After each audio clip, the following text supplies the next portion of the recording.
Have you considered who you need to have as part of your circle of influence from the beginning to the end of your career? And who have you engaged thus far as part of your own career and personal board of directors? That's right, board of directors. Being in that relationships are absolutely critical to one's overall career and life success. We need to talk about the intentional focus and thought process you're putting into formulating a board of advisors and guides who can accelerate your career success and help you avoid major pitfalls while elevating your leadership style. So, we're going to discuss the various types of advisors and guides who you should make part of that circle of influence and some examples of how you could be leveraging each one of those types of individuals. Lastly, I'm going to give you 10 strategies of how you can be leveraging these individuals right now and as you move forward in your career and in your life. So stay with us. Welcome, welcome, welcome to Shedding the Corporate Bitch, the podcast that transforms female corporate executives into powerhouse leaders by showing them how to shed the challenges and overwhelm, along with any fear, insecurity, self-doubt, and negativity holding them back. I'm your host, Bernadette Bose of Ball of Fire Coaching, bringing you powerhouse discussions each week to share tips, advice, and sometimes tough love so you create the riches in your work and life you deserve. Let's do this. So, who are your coaches, mentors, advocates, or sponsors? Do you have them? If not, then you're in the perfect place because that's what we're going to discuss today. And it's a subject I absolutely love because it's a subject that is critical to not only your overall career path, but your success. And I spend a good amount of time working on this subject of coaches, mentors, sponsors, and advocates with my clients, whether it's a career decision that you're making, whether it's a job opportunity or a advancement opportunity, whether it's a challenge that you're having in the workplace, you want to be able to have kind of your tribe, your circle of individuals that can really help guide and support you through those things. And that's why whether it's at beginning of the year performance reviews, when we're talking about goals or we're establishing goals, or it's mid-year, or it is when we're sitting down and assessing where someone is from a milestone achievement. This subject comes up simply because if you have any ambition at all, whether you are a new manager or you're a seasoned manager, you want to ensure that you have these individuals in hands distance view in order for you to leverage their expertise, their experience, their support, their advocacy. So it is vital that you engage them, build relationships with them, learn and grow from them, and lean on them for whatever it is that you might need. And we're going to talk about that. We're going to talk about the different types. We're going to talk about examples, and then I'm going to give you 10 strategies for actually going about building these type of relationships. All right. So let's first get into the different types. And I mentioned there's coaches, mentors, advocates, and sponsors. There's also what I call your career or personal board of directors.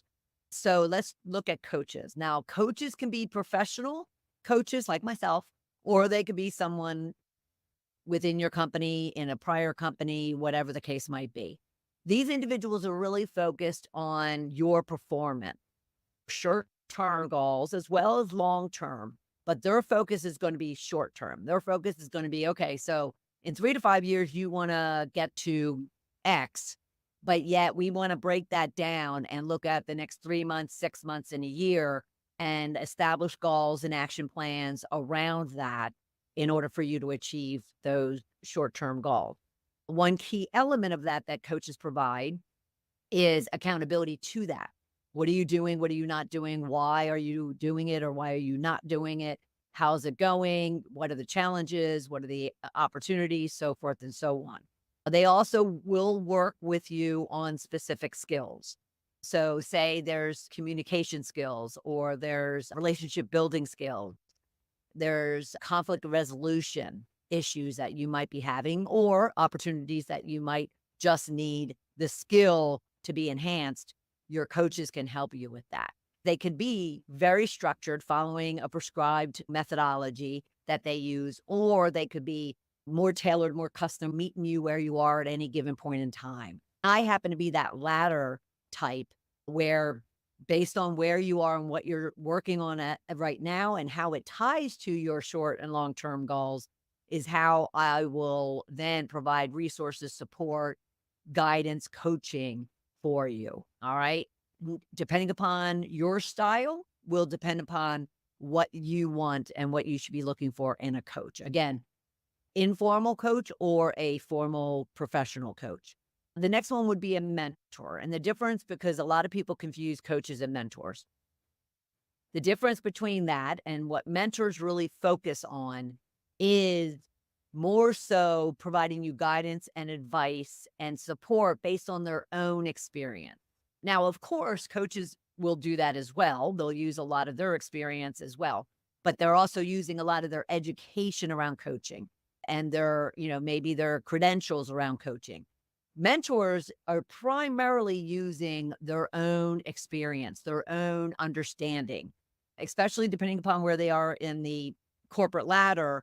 They are also leveraging and helping you navigate the inner workings of, maybe it's your team, maybe it's a function, maybe it's a department, maybe it's a whole business unit.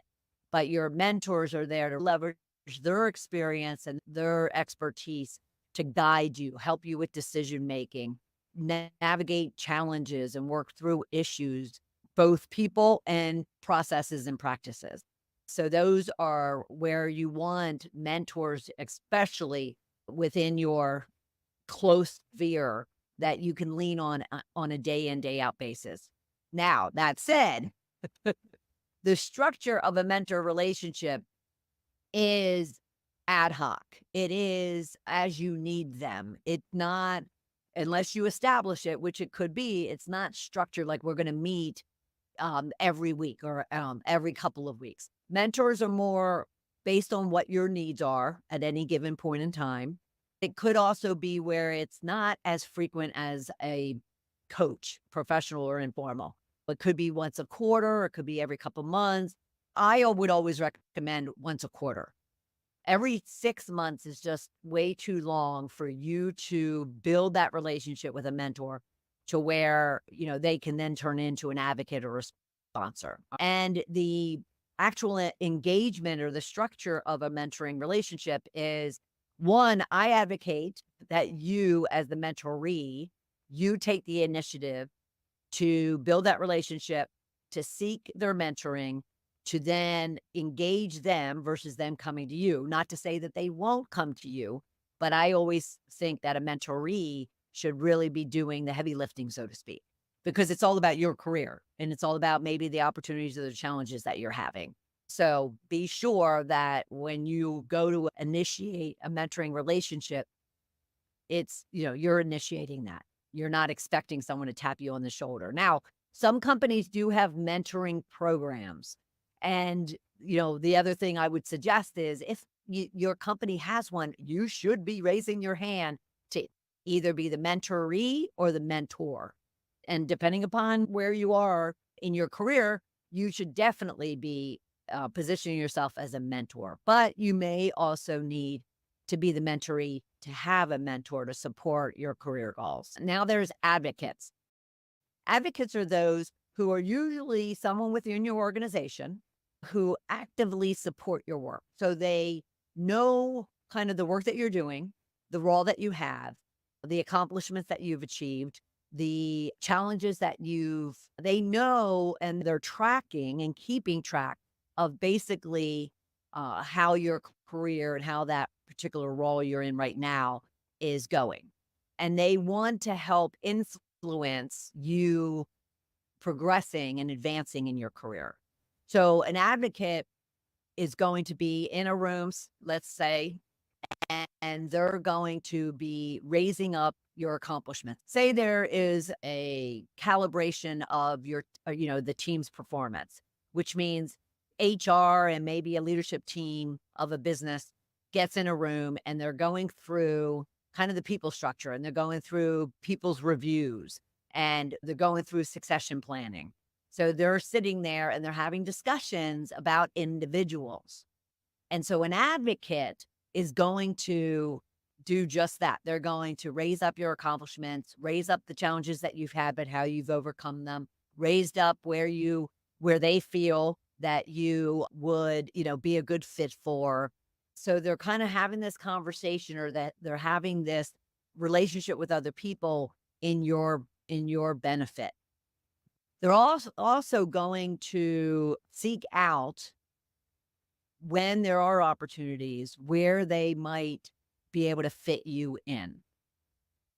Okay. So then there's advocates.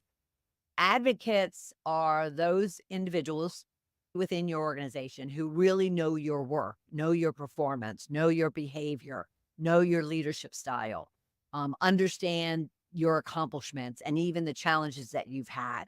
And they're able to and choose to want to share that with others, especially others making key decisions regarding opportunities and advancement and overall positioning of an individual within the company. And, and so it's a informal structure. It's not as if you're going to be meeting with them on a schedule like you would with a coach or a mentor. At the same time, it's a critical relationship in that when you recognize that there is someone who is an advocate of you, or they've come to you and say, I love what you do and how you perform, and you're doing a fabulous job, and I really want to support you, and what are your goals, that kind of thing. Let's say it's the former, though. They haven't come to you, but you recognize that someone's an advocate.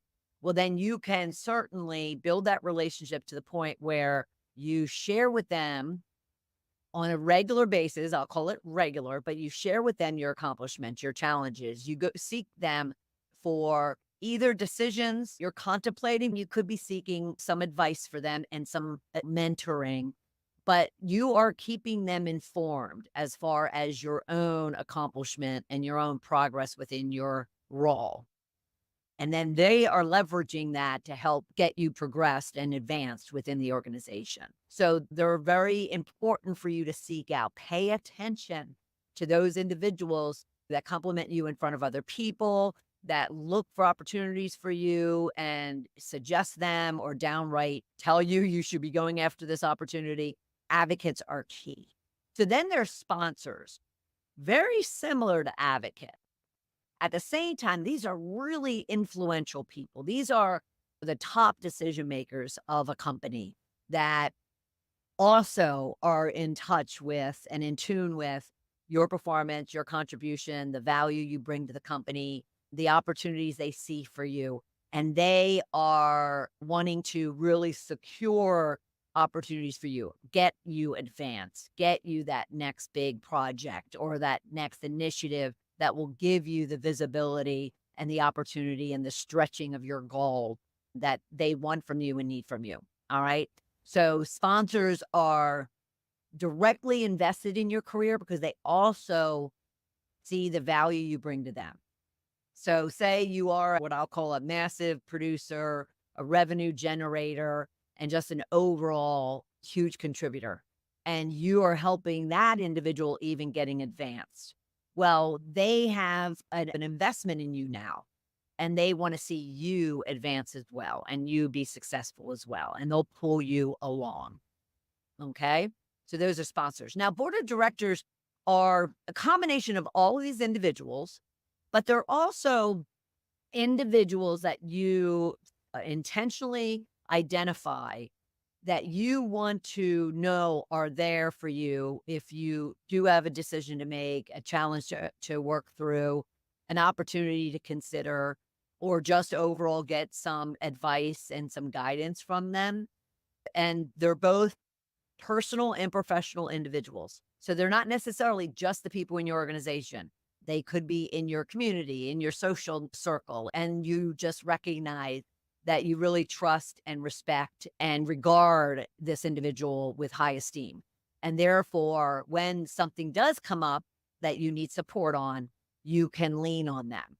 And so intentionally, almost like an org chart is the way I approached it almost 14 years ago when I left corporate and started my own business, is I defined an org chart of the type of individuals that I wanted to be part of my advisory board.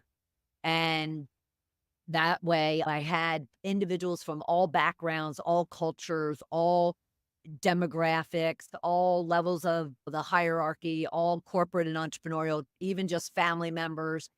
eh, just because you want that different perspective, you want that span of influence. All right. So those are your coaches, mentors, advocates, sponsors, and board of directors.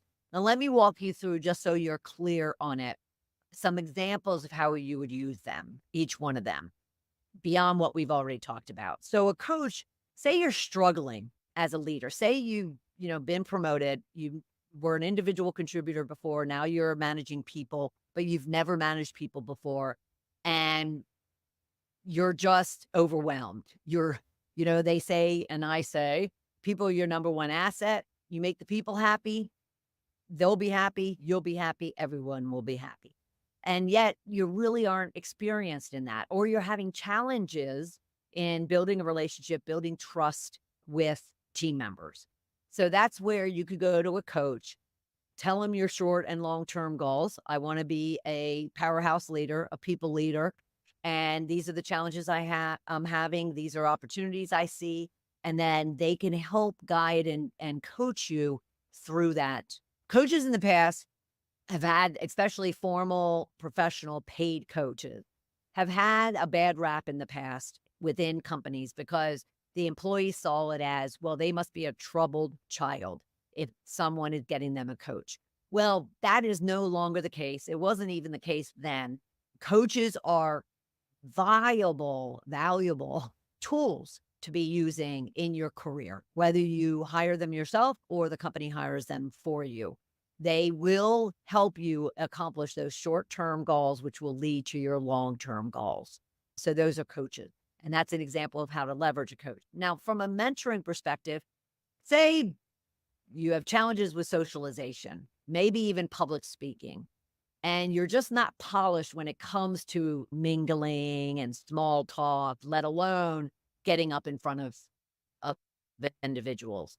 And therefore, you want to find someone in the company that you really respect and see them being a very polished speaker, being a very polished socializer and networker. And therefore, you build a relationship with them. And over time, you eventually, and you're asking them for advice along the way, but it's nothing real formal. But then eventually you say, you know what, I would love for you to mentor me. I need to be able to, hobnob with the upper management, let alone my peers and team members. And you're so good at it. Is there, an opportunity for us to, support each other? And can you, help me kind of come out of my shell, so to speak? So that is an example of how you could be leveraging a manager. Now, an advocate is, again, you found this individual, you know that they're advocating for you, they're sharing your accomplishments, they're really promoting you within the company, and you're keeping them up to date on your accomplishments and the work that you're doing, the initiatives, the awards, the challenges that you're having. Therefore, they're going out and they're really kind of highlighting those contributions, those accomplishments. So you definitely want to leverage them to help you share what you're doing in your role. Because so many individuals say, I don't get feedback. I don't know how other people see me or feel about me. Yet your advocate certainly does. So you want to leverage them to be another voice, another mouthpiece for you within the company. Now, the sponsors are going to be those individuals that if a new project comes up, a new initiative comes up, a new job opening comes up, they are going to be right there advocating for you at the highest of levels.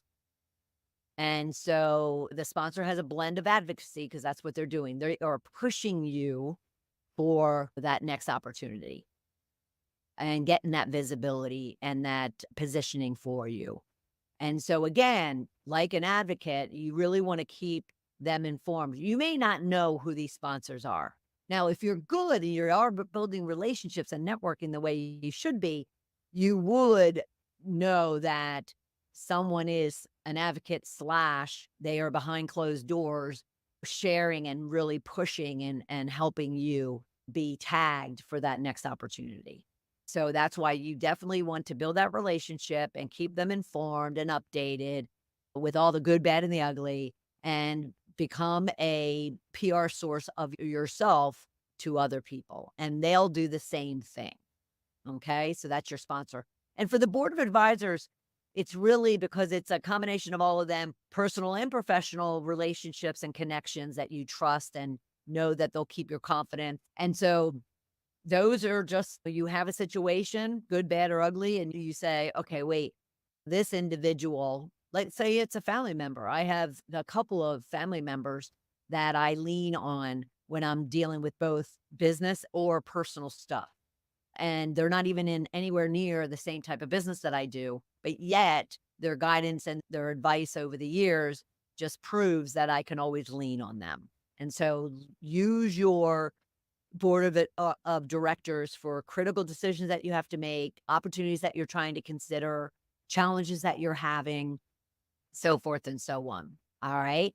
So those are some examples of how to leverage all of these individuals.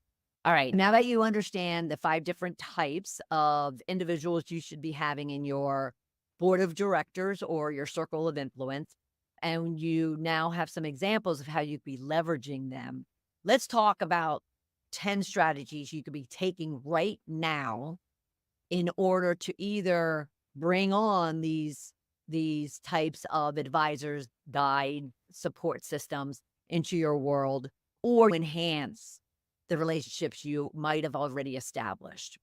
All right. So first off is to just identify and engage coaches and mentors. Like look around you and, find individuals within your company, within your past, within your social world that can be a coach or a mentor for you. All right.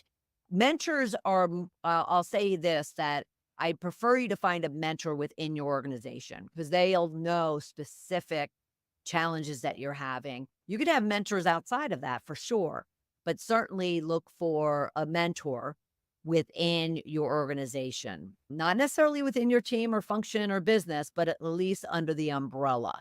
That way, they'll really understand the complexities of whatever it is that you might be dealing with. All right. But identify and engage a coach and a mentor. And please look at the coaches as development and enhancement, not as, because you're struggling. It could just simply be because you have big aspirations and you want to ensure that you're achieving them.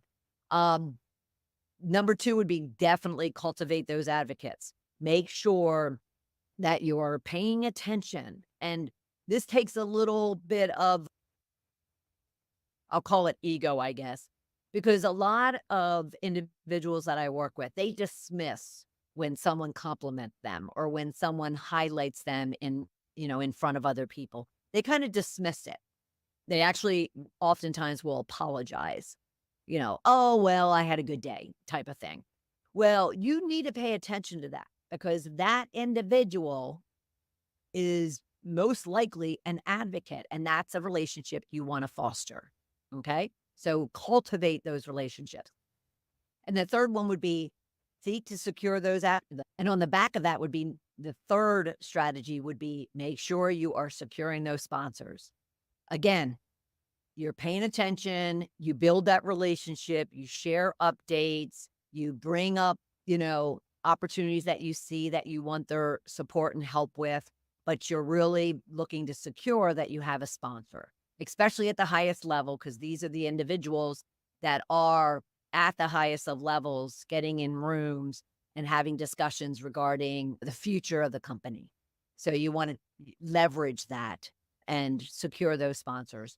The other one would be get your board of directors established. Identify, make a list or an org chart, but make a list of individuals that you really trust, that you really respect, that you hold in high regard, that have the experience and the skills and the accomplishments, personally or professionally, that you're looking to achieve. You always want to level up and establish it. You don't have to necessarily go around and talk about it. You just establish it for yourself. And when something comes up, you can look at that list or look at that structure and say, okay, I want to go talk to, especially for different perspectives, Joe, Sam, and Sally. So establish that. And then based on these relationships, you're always looking to seek feedback. You want to ask them point blank, how am I doing? Where should I be focused? What should my priorities be? What insights do you have?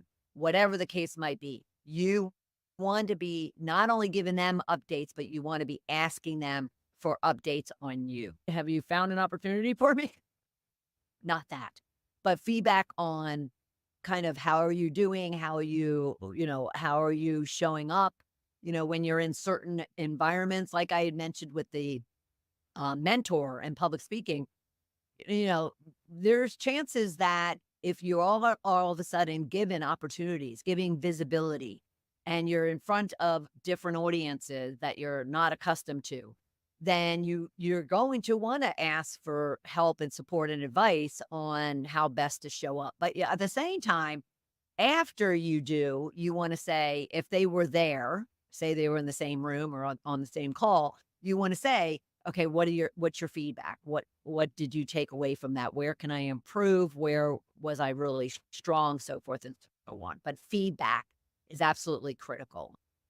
Be sure that you are seeking opportunities to then mentor other people. So, if you're even 30, you've been there, done that in some respect. So go and also seek for you to be a mentor and mentor someone else. It is a great opportunity for you to expand and grow and learn about yourself. At the same time, it's definitely some credence, some credibility toward you as a leader. All right. So go and seek mentoring opportunities. And then you definitely have to, as I mentioned earlier, you have to be your PR mouthpiece. You have to showcase your accomplishments. No one else is going to do it. Do you ever find team members or even your boss at times really kind of evangelizing you and sharing your accomplishment? Because the advocates and the sponsors are a very, very, very small pool of individuals. I'm not even talking a handful. I'm talking like one person, maybe two, and three if you're absolutely a rock star. Okay. So you need to be sure that other people know what you're accomplishing, what you've done, what initiatives you're working on. You need to promote yourself. Okay. And then I get this challenge a lot from individuals, but I find that there's very ambitious individuals who struggle to actually take initiative in seeking out opportunities for themselves. So you have to absolutely take initiative. It's number 8, is to take initiative. If there is a problem that no one is working on to solve, take the initiative to do it. You might even just take the initiative because maybe it's not in your function, and you might be stepping on toes. Take the initiative to point it out to someone so they can solve it. But at the same time, don't underestimate the ability for you to be able to take on that initiative yourself. If there's a new project, volunteer to be part of it. Even if it's in a space that you're not familiar with, the experience and the expertise you can gain from it is going to be advantageous to you. Take initiative to help someone else, to support your team members, support your peers. Take initiative. It's unbelievable to me how often I'll be coaching or even just engaging with professionals, and all of a sudden I'll hear something that they'll say about a project or an issue that the business is having or a challenge that people are having. And I'm like, okay, so what have you done about it? And they're like, "Oh, it's not my problem, not my initiative. It's not my So take initiative. And then, of course, build those relationships. Get out of your comfort zone, get out of your, space where you're just heads down, and go and build relationships inside your team, inside your function, inside your business, but across as well. I can't tell you how many people will tell me, well, I just make sure that I build the relationships with the people that will help me accomplish my goals, like accomplish my tasks that I'm working on right now. They're not thinking about the future. They're not thinking about, that career path that they may have defined for themselves. In a lot of cases, they haven't defined it. And that's one reason why they're not building the relationships. I was even told flat out, well, I don't build relationships with them because they don't help me today. Well, that'll hurt you possibly in the future. So be sure you're building those relationships. And number 10 is everything should be a win-win when you have relationships. It's not a me only. All right. So relationships means it's a give and take. I'll help you. You'll help me. Serve others to serve you. It's a win-win. So ensure that you're also providing them value. How can it help you? What do you need? How, what can I contribute to your goals and what it is that you're trying to achieve? And then at the same time, not only that, but especially mentors, advocates, and sponsors, they are expecting a great deal from you, and they should. So go over and beyond. As my dad always says, leave people and places better than you found them. Focus on, over delivering, not just accomplishing, but over delivering, over serving, just quality support, quality performance, quality leadership, quality, accomplishments. But deliver value so then when especially your advocates and sponsors stand up and say, Joe is perfect for this opportunity. You don't have someone else in the room going, well, I'm glad you think so, but I don't. And they spew out some examples of that. Okay. So be sure that you're giving an ROI to everyone involved in that board of directors in your circle of influence. And having these relationships are absolutely critical to your career today and in the future. It doesn't matter if you're 30 or you're 65 and you're, still working. You still want to be accomplishing and advancing. Build these relationships and you'll find yourself skyrocketing in your career. All right. I am so happy that you are with us. Thank you so much for being here and allowing me to share with you the importance and the career catalyst that is your coaches, mentors, advocates, and sponsors, and even your personal board of directors. And just keep shedding those fears, insecurities, doubts, and negativities, what we call bitches here, so you can be creating the riches in your career and life you deserve and be the powerhouse leader that you are meant to be. Until next time, take care. Thank you for tuning in to this episode of Shedding the Corporate Bitch. We hope you enjoyed the conversation and gained some valuable insights. Don't forget to follow us on Instagram, Facebook, and even LinkedIn to stay updated with the latest episodes. If you haven't already, make sure to subscribe to our podcast on Apple Podcasts, Spotify, Google Podcasts, and our Shed the Bitch TV YouTube channel. Lastly, if you liked what you heard today, please give us a thumbs up, leave a review, and share it with your friends and colleagues. Thanks again for listening, and until next time, keep shedding those bitches of fear, insecurity, and doubt, and start creating the riches in your work and life you deserve.